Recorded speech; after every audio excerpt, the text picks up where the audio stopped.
Hi കൂട്ടുകാരെ, ദേ ഇന്ന് നല്ലൊരു തിങ്കളാഴ്ചയാണല്ലേ കൂട്ടുകാരെ. എല്ലാവർക്കും വളരെ തിരക്കുള്ളൊരു ദിവസമാണല്ലേ. ഇന്ന് മൺഡേ ആണ്.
എന്താ എൻ്റെ കുഞ്ഞ് വരാത്തേന്ന്. പിന്നെ പരീക്ഷയായിരുന്നു.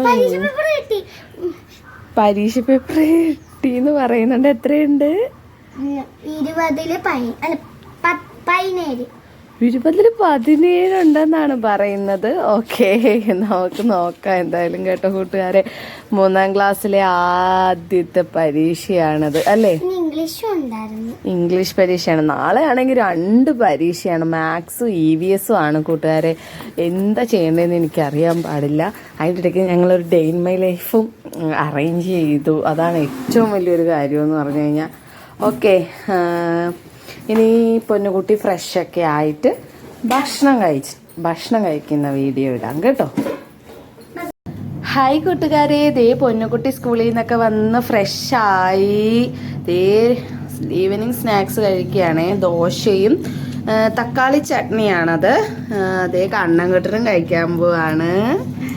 അതെ ഇനിയിപ്പോൾ പൊന്നുകുട്ടി ഇതൊക്കെ കഴിച്ചിട്ട് പഠിക്കും കേട്ടോ. നാളെ പരീക്ഷയല്ലേ, അതുകൊണ്ട് ഒരുപാട് പഠിക്കാനുണ്ട്. ഇത് കഴിയുമ്പോൾ പഠിക്കും. Okay, by. ഹായ് കൂട്ടുകാരെ, ഇതേ പൊന്നുകുട്ടി പഠിക്കുകയാണ്. പൊന്നുകുട്ടി EVS പഠിക്കുകയാണ് കേട്ടോ, നാളത്തെ പരീക്ഷയ്ക്കുള്ളത്. ഇനി എന്താ പഠിത്തമായിരിക്കും കുറച്ച് നേരത്തേക്ക്. പഠിത്തമൊക്കെ കഴിഞ്ഞിട്ട് ഫുഡൊക്കെ കഴിച്ചല്ലോ, ഇനി പഠിത്തമൊക്കെ കഴിഞ്ഞ് കുറച്ച് നേരം ഒരു ഇൻ്റർവെൽ കൊടുക്കും. അതിന് ശേഷം പിന്നെയും പഠിത്തമായിരിക്കും, പിന്നെ ഫുഡ് കഴിക്കും, കിടന്നുറങ്ങും. ആ ഒരു രീതിയിലായിരിക്കും പൊന്നൂസിൻ്റെ ഒരു രീതി. ഓക്കെ കൂട്ടുകാരെ, ഇതേ സമയം ഇപ്പോൾ 7 മണിയൊക്കെ ആയിട്ടുണ്ട്. പൊന്നുകുട്ടി ഇനി കുറച്ചു നേരം കളിയൊക്കെ ആയിരിക്കും. അച്ഛൻ മിഠായി മേടിക്കാൻ പോയി, ഓഫീസിൽ പോയിട്ട് വന്നില്ലെന്നാണ് അവൻ പറയുന്നത്. 7 മണി സമയം പൊന്നൂസിന് ഇച്ചിരി നേരം കളിക്കുകയൊക്കെ ചെയ്യും. പൊന്നൂസ് കണ്ണൻകുട്ടനുമായിട്ട് കേട്ടോ കൂട്ടുകാരെ. ഹായ് കൂട്ടുകാരെ, ദേ പൊന്നുകുട്ടി 10 മണിയൊക്കെ ആയി കേട്ടോ. ദേ കിടന്നുറങ്ങാൻ പോവുകയാണ്. ലേറ്റായി, പഠിച്ചു, ഭക്ഷണമൊക്കെ കഴിച്ച് അതേ മുടിയൊക്കെ 2 സൈഡിൽ കെട്ടിയൊക്കെ വെച്ച്. പൊന്നൂന് ഇങ്ങനെ മുടി വെച്ച് കെട്ടിയിടണം, എന്നാലേ ഇഷ്ടം കിടന്നുറങ്ങാൻ. 2 പേരും കിടന്നുറങ്ങാൻ പോവാണ്. ഗുഡ് നൈറ്റ് പറഞ്ഞേ. Good night. 2 പേരും കിടന്നുറങ്ങാൻ പോവാണേ. ബൈ.